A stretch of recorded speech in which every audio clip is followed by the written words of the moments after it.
What's up, everybody? Tyson Roush. Let's talk Jets. Hope everybody's doing excellent. If you live in New Jersey, you need a rowboat because it's raining every day and it is miserable.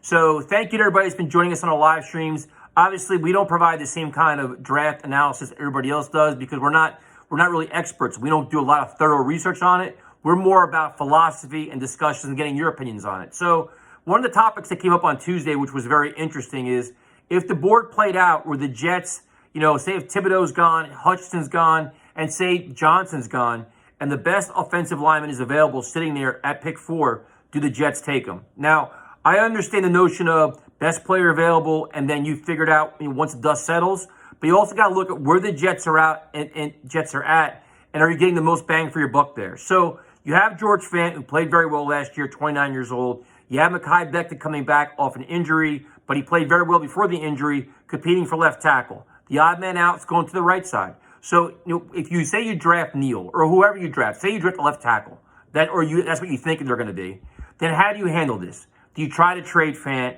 Do you try to trade Becton? Do you have your draft pick sit for a year? Like, there's a lot of moving parts, and I'm not really sure how you'd even handle that. Or do you say, you know what? We feel comfortable here. We think, there was rumors that the Jets wanted to extend Fant. And then everybody you think highly of Becton based on what he showed his rookie year. So you say, we feel comfortable here. At 4, we're going to go our next best player available on the board at a position of need. Now, that need could be corner. That need could be receiver. Now, I don't think receiver kind of fits there. I think everybody's thinking maybe more down the line at 10. But then you say, we're going to take Gardner here. Or do you say, maybe a team desperately needs an offensive tackle and they trade up for him. And that, to me, to be honest with you, would probably be my best case scenario where it's like, all right, listen, the top 3 pass rushers are gone. Me going into this draft, my 2 needs in the first round are pass rusher, obviously an edge and a receiver. So instead of getting the 4th best pass rusher in theory and reaching for a receiver, I'd be comfortable trading down and say, we still have number 10 pick. We get good value there and see what you can get there. If you want to go Gardner, I understand it. And the weird thing is, a lot of people are saying the Jets don't need a corner. If you're taking arguably the best corner in the draft at 4, you can always find a place for that guy. You can adjust your defense for that.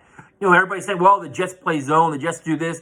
You adjust your system to your players at times, and I can understand that.